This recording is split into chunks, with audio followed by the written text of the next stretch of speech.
sayyi'atal hasanata tamhuha wa khaliqin nas bi khuluqin hasanin. Shadaqallahu azim. Allahumma arhamna bil Qur'an. Ikhwani fiddin rahimakumullah. Bapak Ibu jamaah sholat subuh yang dimuliakan Allah. Yang pertama, tidak lupa syukur kita kepada Allah Subhanahu wa ta'ala dengan mengucap kalimat Alhamdulillahi Rabbil Alamin. Sampai pada pagi hari ini kita semuanya masih diberikan kesehatan, kesempatan, dan masih pula diberikan nikmat semangat untuk melangkahkan kaki ke masjid, sholat berjamaah, dan dilanjutkan dengan sedikit mendengarkan tausiah. Mudah-mudahan kita semuanya yang hadir di majelis ini dibarokai oleh Allah Subhanahu wa ta'ala. Amin Allahumma amin. Kemudian sholawat dan salam mari tetap terus kita aturkan kepada baginda Rasul Muhammad sallallahu alaihi wasallam.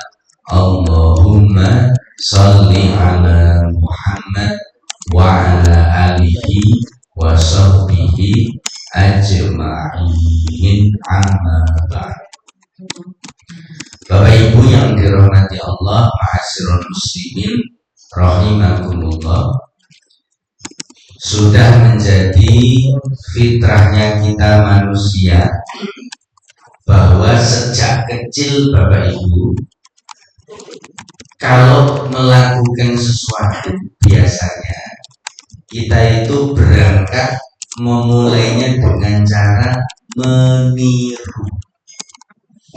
Saya ulangi, biasanya kita ini punya kecenderungan kalau melakukan sesuatu biasanya dimulai dengan cara meniru. Meniru apa? Meniru apa yang dilihat mata, meniru apa yang didengar telinga.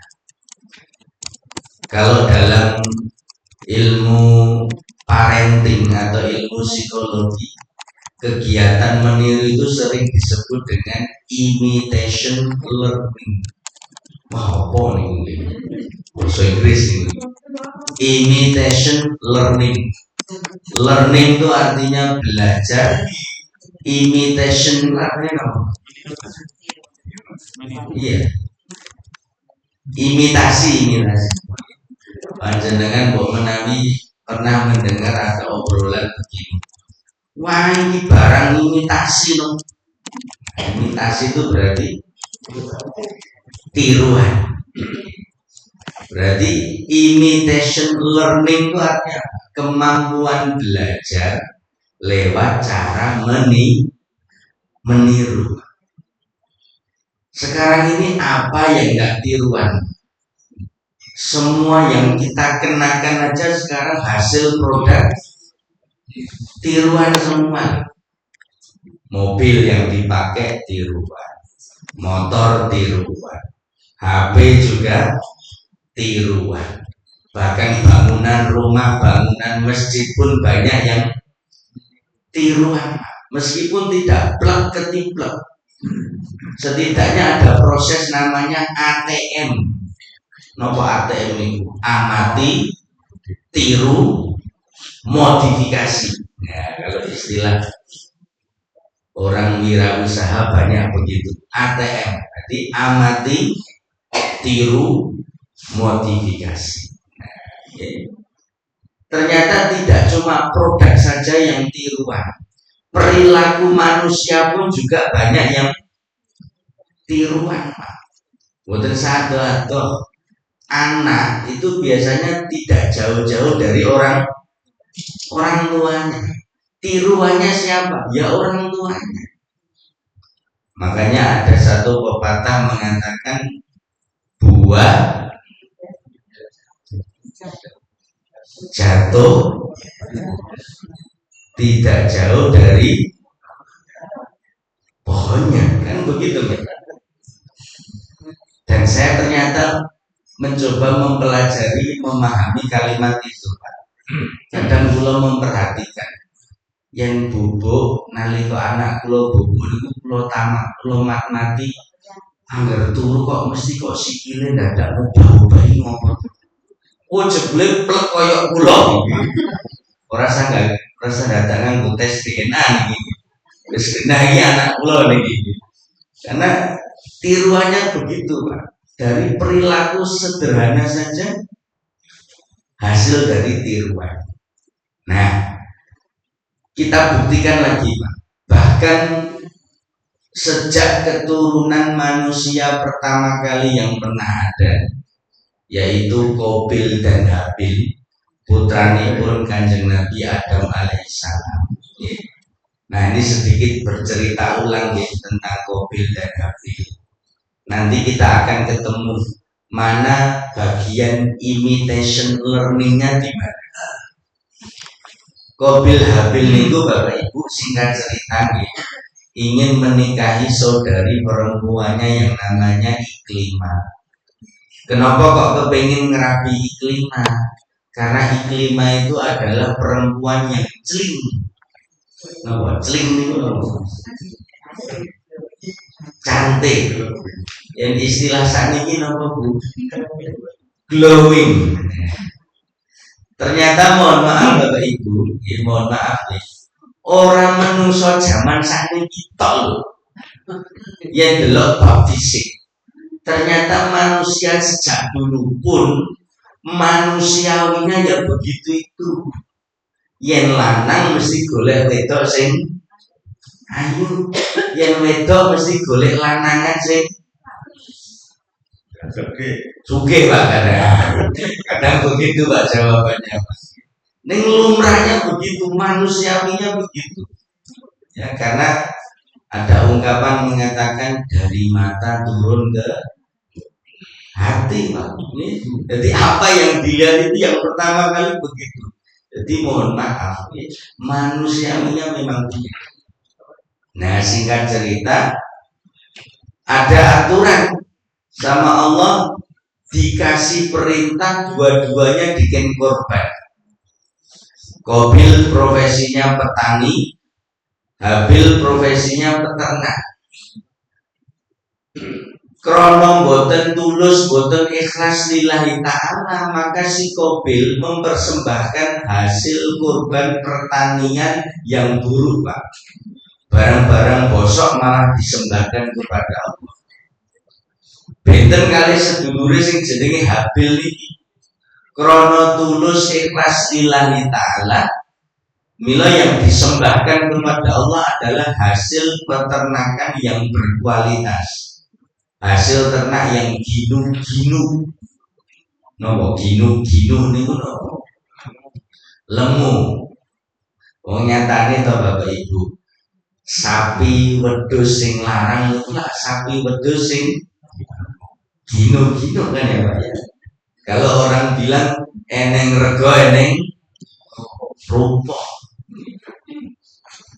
Nah ini artinya apa? Fastabiqul khairat. Jadi sejak dulu Allah sudah menerapkan konsep kepada hambanya supaya apa? Ayo jadi hamba Allah itu harus fastabiqul khairat, berlomba-lomba dalam kebaikan. Dan ternyata disuruh lomba, sing siji malah menyembahkan hasil yang buruk, yang satunya mempersembahkan hasil yang terbaik. Maka pada akhirnya kurban Habil lah yang diterima oleh Allah Subhanahu wa ta'ala, dan dia yang berhak menikahi saudarinya. Banjur krungu kurbane ora ditampa, malah sedulure sing ditampa Gusti Allah. Makanya pangapunten muncullah sifat buruk manusia, iri, hasad, dengki, meri, serai. Seakan-akan ingin menghilangkan kenikmatan yang dimiliki oleh saudaranya Habil lewat cara apa Pak? Membunuh. Maka disitulah terjadi pembunuhan pertama dalam sejarah manusia. Nah di sini Pak letak imitation learningnya di sini nih. Pasca pembunuhan Habil, nah sing jenenge Qabil itu bingung Pak. Bingung piye cara ngrumati jenazah iki piye Pak. Karena saat itu kan belum ada contohnya Pak.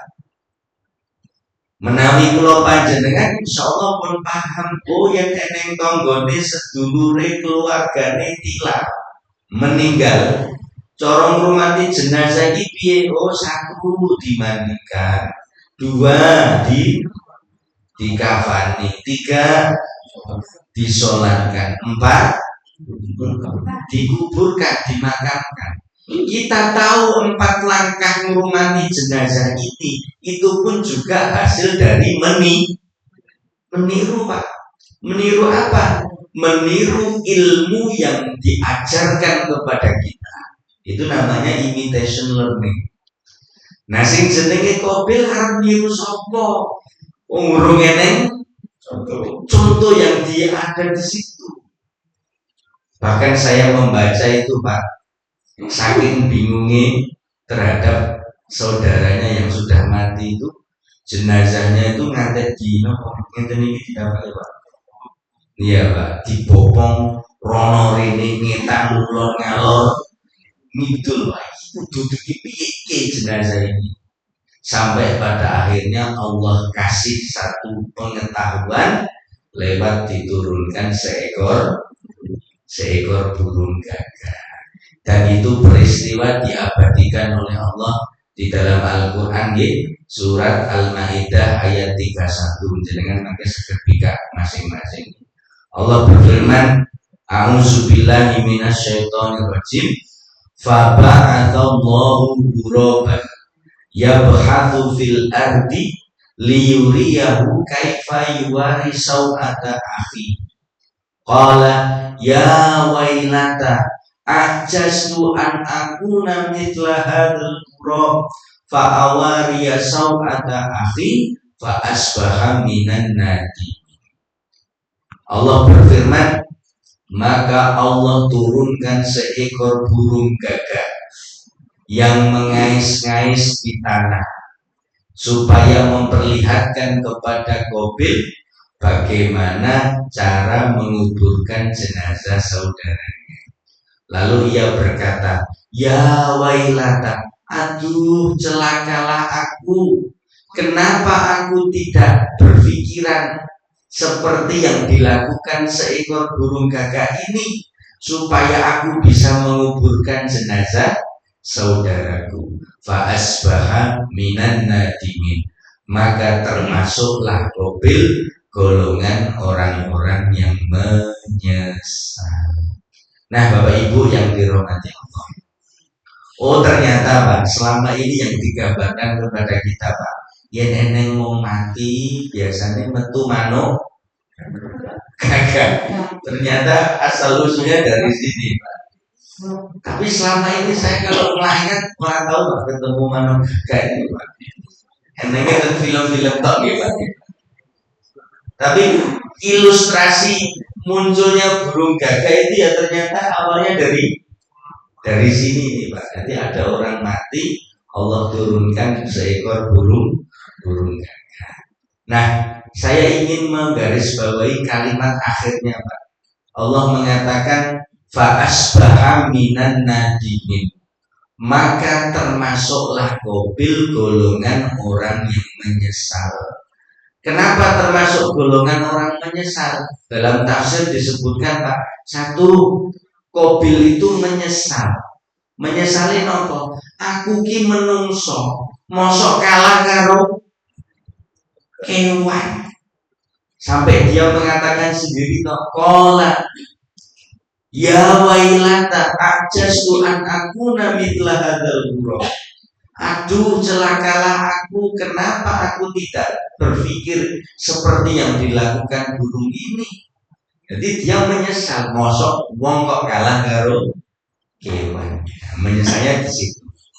Tapi yang dimaksud menyesal yang lebih mengerikan lagi apa Pak? Yang nomor 2, Qabil termasuk golongan orang menyesal karena atas perbuatan perbuatannya yaitu pembunuhan itu, ternyata pembunuhan ini kelak akan ditiru oleh orang-orang sesudah Qabil nanti, bahkan sampai manusia di akhir zaman kelak. Dan lebih ngerinya lagi apa? Dosa-dosa pembunuhan manusia seluruh jagat dunia ini bakal dijatuhkan juga dosanya kepada Qabil, karena Qabil lah yang pertama kali memberikan contoh as-sayyi'ah, keburukan pembunuhan itu tadi. Na'udzubillahi min. Ngeri apa mboten Pak? Wah, ngerine pol-polan. Na'udzubillah. Nah, Bapak Ibu yang dirahmati Allah, makanya di dalam Islam Bapak Ibu kita harus perhatikan, ternyata babakan meniru itu bisa menjadi wasilah bagi kita dapat pahala. Tapi kalau tidak hati-hati meniru, itu juga justru menjadi terbuka jalan mendapatkan dosa. Sebagaimana Nabi pernah mengatakan, man dalla ala khairin falahu mithlu ajrin fa'ilihi. Sing sapa wonge nduduhke barang sing apik, ngei contoh sing apik, maka ia akan mendapatkan kebaikan seperti pahalanya orang-orang yang melakukan kebaikan itu. Itulah yang dimaksud dengan pahala jariyah, pahala yang terus mengalir. Misalnya panjenengan ngei contoh kebaikan, dan kebaikan itu ditiru oleh putrane jenengan. Putrane jenengan niru, sok yo ditiru kalian putune jenengan dan diikuti oleh orang-orang yang lain. Oh, ternyata mbahku ki wong sing seneng sedekah. Jadi anak-anak itu melu, putu-putune itu melu. Masya Allah Pak, kebaikan itu dapat bagi si pemilik kebaikannya, dan ternyata juga akan terus mengalir kepada orang yang memberikan contoh kebaikan itu. Ning soalike nalika kula panjenengan kok duduhi barang sing elek, ngei contoh sing elek, delalah contoh elek niku ditiru kali wong liya. Wong liya sing niru entuk dosa, panjenengan sing ngei contoh nggih entuk dosa. Itulah yang dimaksud dengan dosa jariyah, dosa yang terus mengalir seperti yang dialami oleh Qabil. Nauzubillah. Mila Bapak Ibu, di dalam Islam itu ada dua istilah tentang meniru yang harus kita pahami, Pak. Yang pertama ada namanya taklid, yang kedua ada namanya ittiba. Taklid sama ittiba itu artinya sama-sama meniru atau mengikuti. Cuman bedanya apa? Kalau taklid itu artinya meniru sesuatu atau mengikuti sesuatu tanpa dasar ilmu, itu namanya taklid. Ya cara wong Jawa, taklid itu artinya mung sekedar melu toh. Orang gagas kuwi bener apa salah. Orang gagas itu sumbernya dari mana. Wis sing penting melu toh, itu namanya taklid, Pak. Ya kalau taklidnya itu melu sing bener gak apa-apa. Nah sing diwedeni delalah sing dieloni sesuatu yang salah, Pak. Bahayanya di mana? Ya karena tanpa dasar ilmu mung sekedar melu. Misalnya contoh gampang ya, niki lah musim liburan. Misalnya panjenengan rombongan jamaah badhe tidak rela liburan ke pantai. Ketua panitia, ketua rombongan sampun matur paring moro-moro informasi. Bapak Ibu silahkan bawa barang yang perlu dibawa. Catatannya cuma satu, jangan pakai atribut baju warna hijau. Misalnya begitu. Panjenengan sing dadi jamaah sing dadi rombongan mungkin bertanya-tanya, ngopo to? Dadak ora oleh nganggo klambi warna ijo iki ngopo to? Terus koncone jenengan nyauri, wis to, melu wae. Aturane ngono wis melu wae. Itu namanya taklid itu begitu, Pak. Mengikuti, meniru tanpa dasar ilmu. Bareng dionceki, bareng digoleki informasinya, ternyata larangan tidak boleh pakai atribut hijau itu dasare napa? Oh, jebule pamali iki pantangan, ora kena. Soale engko ndak nyanyi kesenengane Riro Kidul, astagfirullah. Ternyata ada hal yang berbau syirik. Nyun pangapunten, nanti ujungnya bagaimana? Liburane ora sepiro, ning dosane piro. Nah, medeni ngeten niku. Itulah bahaya taklid itu begitu, Pak. Maka yang kita pilih nomor 2, Pak. Bukan taklid tapi ittiba. Apa ittiba itu? Meniru atau mengikuti sesuatu dengan dasar ilmu. Jadi yang kita lakukan, usahakan kita punya hujah, kita punya alasan, kita punya dasar. Dasarnya dari mana?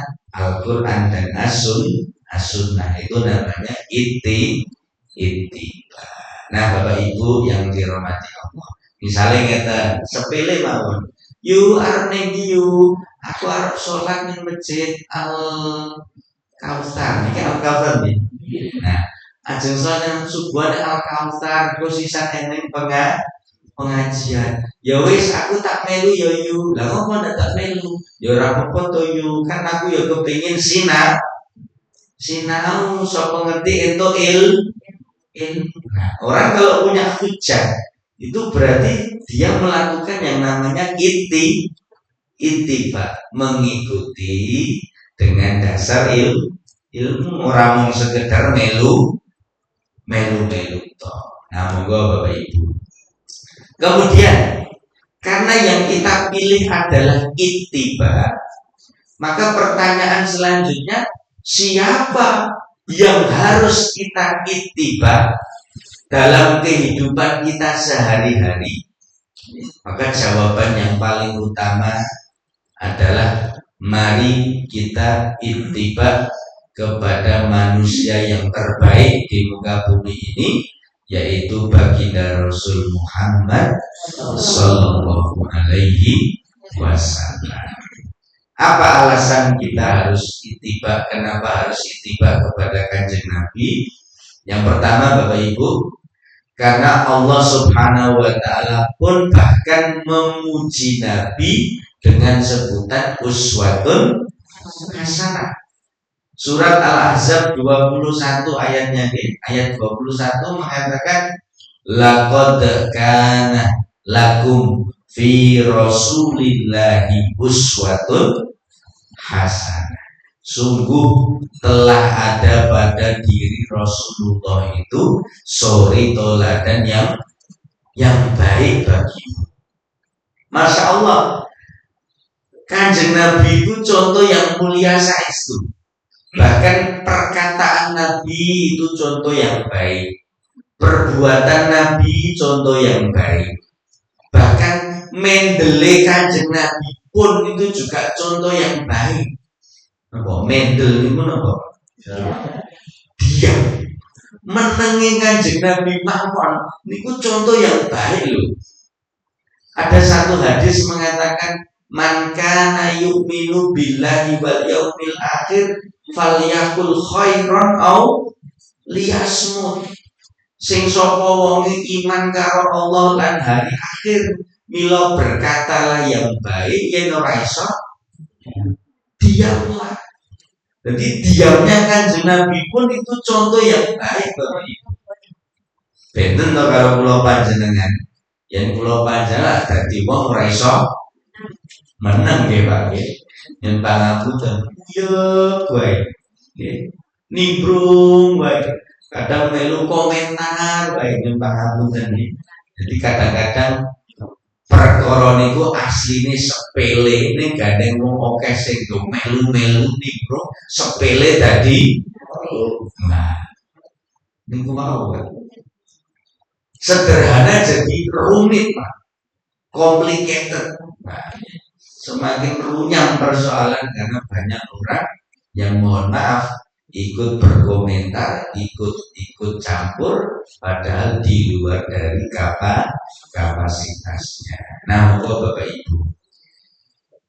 Ibu yang dirahmati Allah, ma'asyiral muslimin rahimakumullah. Nah, sebagai bentuk ikhtiar kita ittiba kepada Nabi, ada satu buku Pak, judulnya Yaumun fi Baiti Rasulullah, yang kalau diterjemahkan sehari di rumahnya Rasulullah.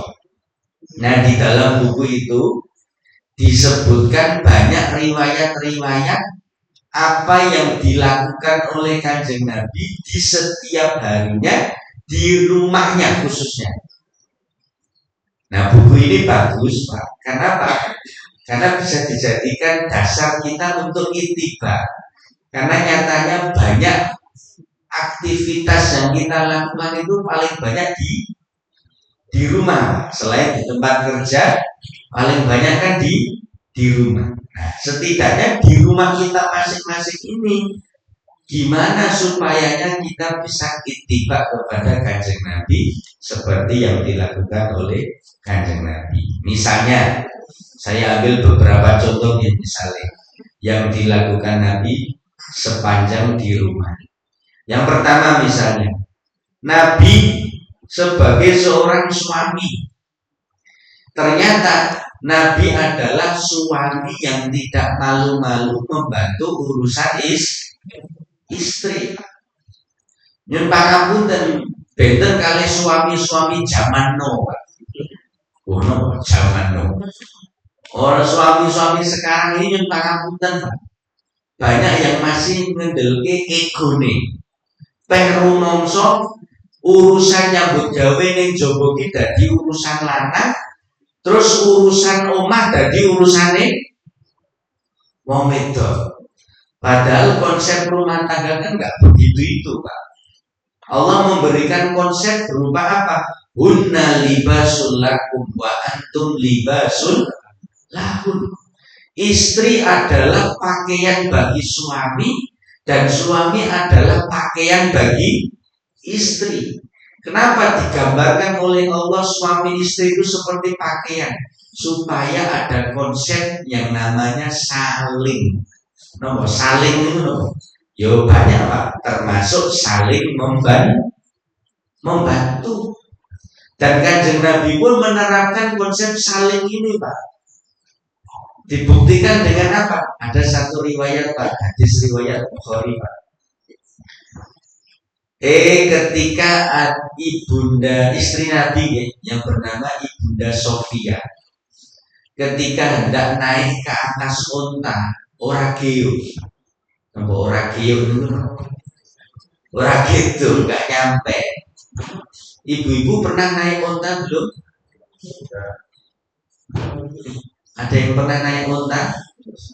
Oh belum. Kalau naik kuda pernah Bu? Oh belum juga. Kamu tidak tahu kamu. Dan bisa ngerasain numpak jalan. Tahu ya. Nah, setidaknya jenengan pun ngerasain. Jebule numpak jalan iki yo dhuwur. Kudu eneng pancikan nih kan. Opone yen numpak unta, karena unta kan luwih dhuwur. Nah, seperti Ibunda Sofia mau naik ke atas punggung unta tidak nyampe. Pada akhirnya gimana? Nabi merelakan membungkukkan tubuhnya, badannya, sehingga badannya bisa dijadikan pijakan kaki istri Ibunda Sofia untuk naik ke atas unta. Nah, itu sebagai bukti ternyata Nabi tidak malu-malu membantu urusan istri. Monggo penerapan konsep saling membantu kita terapkan di rumah kita Bapak Ibu. Ibu-ibu tidak usah malu-malu minta bantu sama bapak. Misalnya, Pak, aku wis umbah-umbahi kok tulung kumbahane dijerengi. Kok sisan sing masak jenengan yo Pak yo. Sing umbah-umbah sisan Pak yo. Yo Bu terus-terusno. Oke. Ora apa-apa Bu. Oh iya dina iki kan ulang tahunku ya Bu ya. Wis gawean omah ora sambok. Tandangi tak tandangane kabeh. Wis all service for you. Ya kalau mau begitu enggak apa-apa Pak. Ini kan dalam rangka saling memuliakan. Monggo membantu urusan istri itu ganjaran karena apa? Ittiba kepada kanjeng Nabi. Misalnya apa meleh? Nabi ternyata suami yang romantis. Disebutkan dalam banyak keterangan kepada Ibunda Aisyah, Nabi punya panggilan sayang dengan memanggil ya Khumairah, wahai perempuan istriku yang pipinya kemerah-merah. Ibu-ibu di rumah dipanggil apa Bu? Oh Yanti. Yang dipanggil Yanti itu juga panggilan sayang loh Bu. Berarti yang nyeluki Yanti itu membahasake putu. Misalnya diceluk mbok iya panggilan sayang. Berarti bahasake anake. Mbok menawa sadurunge dadi mbah, sadurunge dadi ibu, dulu panggilannya apa? Oh Dek, apa Mas? Itu ya panggilan sayang sesuai dengan bahasa kita masing-masing. Monggo, nggih. Nah, itu juga contoh-contoh memuliakan orang dengan panggilan yang baik. Misalnya ngomong le, nggih.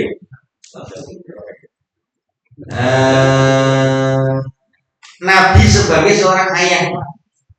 Dalam hadis riwayat Muslim disebutkan begini. Rasulullah senang mengambil, merangkul, mengejutkan itu berarti ya ngagetke atau memberi surprise kalau bahasa sekarang nih, mengejutkan dan mencium putranya yang bernama Ibrahim. Kalau bahasa Jawanya Nabi niku seneng nguyel-nguyel anake. Sing jenenge nguyel-nguyel niku lah sing duyel mesti lah sing cilik to. Ora mungkin ya wis gede duyel-uyel. Ternyata memang betul Pak, putranya Kanjeng Nabi yang namanya Ibrahim itu memang beliau wafat di usia muda Pak, hidup cuma sampai 1,5 tahun, jadi masih kecil sudah meninggal. Tapi Nabi sempat bercengkrama, sempat berkasih sayang kepada putranya ini. Artinya nguyel-nguyel. Monggo kita sebagai orang tua bisa itibar. Ternyata nguyel-nguyel anak itu ganjaran Pak. Nah itu kapan meneh nguyel-nguyel ini? Karena mumpung masih bocah, nguyel harus gede lah belum nguyel. Iya bener loh Pak. Jadi momentum itu meskipun hanya sebentar di waktu kecil, tapi pasti Pak kenangan itu akan terus diingat. Seperti saya merasakan sendiri Pak. Saya itu kalau buka kamar bapak saya almarhum, saya selalu teringat, oh ini kamar ini biar aku wis tahu diambungi karo bapakku. Bapak saya itu kalau ngambung ngambung nyosor barang. Apa nih bapak kula niku ngopeni napa? Brengos. Angger ngambung mesti kan keri-keri pripun ya Pak. Jadi momentum itu meskipun terjadi di waktu kecil, tapi sampai sekarang masih teringat. Nah, monggo Pak. Jadi nguyel-nguyel anak untuk pahala. Sekarang jadi pertanyaan Pak, misalnya bapak karo anak kok ora cedak, sing disalahke berarti bapak karena bapak tidak bisa mengupayakan akrab dengan anak. Nah, keakraban itu bisa dimulai dengan nguyel-nguyel niku. Semanten ugi mbah karo putu kok ora cedak, sing salah berarti mbah. Karena mbah tidak bisa mengupayakan akrab dengan cucunya. Karena kalau ittiba kepada kanjeng Nabi, Nabi itu adalah mbah yang dekat dengan cucunya. Saya sampaikan hadis dari Abu Hurairah meriwayatkan Rasulullah senang bercanda dengan cucunya Hasan bin Ali sambil menjulurkan lidahnya hingga kelihatan merahnya sehingga Hasan pun tertawa. Loh, Nabi kok menjulurkan lidah sampai kelihatan merah itu berarti Nabi nopo? Lucu. Nabi melet-melet berarti nggih. Karo putune Nabi jebule seneng gocek karo putune. Monggo, nggih. Momentum ini kan enggak lama Bapak Ibu. Yang putune segede ora mungkin dengan melet-melet. Monggo, nggih. Ini satu lagi loh gitu nggih. Wah, kuwi ngopo to iki? Monggo. Jadi nguyul-nguyul anak itu ganjaran, nguyul-nguyul putu itu ganjaran, apa nih nguyul-nguyul? Mangsa dari dewi, niku otomatis pahalanya istimewa sekali. Nah, yang terakhir Bapak Ibu, bahkan kanjeng Nabi kepada anak-anak yang lain, bukan anaknya sendiri. Ketika bertemu dengan anak-anak di jalan, ternyata Nabi orang yang senang mendahului mengucap salam. Dan ini ditiru, nah imitation learning lagi nih, ditiru oleh sahabat yang lain namanya Anas bin Malik. Suatu ketika Anas di jalan ketemu anak-anak dan Anas mengucap salam terlebih dahulu, terus dilokke kali sahabatnya, "Oh iki kuwale. Kudune sing nglurui iki sing nom dhisik wale." Apa kata Anas? Enggak, saya melakukan ini karena saya melihat sendiri Nabi kalau ketemu anak justru Nabi yang pertama kali mengucap salam. Loh, setidaknya hadis ini Pak mematahkan anggapan kita selama ini. Kan kadang kita punya aturan toh, kudune sing nom dhisik, ternyata enggak begitu Pak. Aturan yang jelas apa? Siapa yang mendahului salam itu yang pahalanya paling banyak Pak. Maka yang diberlakukan ayo sisian mengucapkan salam. Namanya afsus salam itu begitu. Siapa yang duluan mendahului salam dia yang lebih baik, seperti yang dilakukan oleh kanjeng Nabi. Kalau dikoncei Pak, ternyata memang betul Pak. Kalau yang tua nglurui sing nom kan enak Pak. Karena awune luwe menang Pak. Le arep ning ndi kan enak Pak. Tapi kalau yang muda itu kalau menyapa yang tua kadang malu Pak. Lebih ke malu atau takut bahkan. Sehingga kadang ketemu orang tua menang baik. Nah, monggo. Jadi tidak ada salahnya kita yang lebih tua menyapa kepada yang lebih mudah. Ini bagian dari ittiba. Nah, Bapak Ibu yang dirahmati Allah, monggo termasuk yang kita lakukan panjenengan sudah siap ya. Ada namanya puasa Asyura, itu juga bagian dari ittiba kepada kanjeng Nabi Muhammad Sallallahu Alaihi Wasallam. Sehingga yang kita ikuti ada contohnya, sehingga contoh itulah yang menjadi dasar kita dapat pahala dari Allah Subhanahu wa ta'ala. Makatan Bapak Ibu, mugi-mugi panjenengan sehat selalu. Amin ya rabbal alamin. Saya tutup, Rabbana atina fid dunya hasanah wa fil akhirati hasanah wa qina azabannar. Subhanaka Allahumma wa bihamdika asyhadu an la ilaha illa anta astaghfiruka wa atubu ilaik. Walhamdulillahi rabbil alamin. Assalamualaikum warahmatullahi wabarakatuh.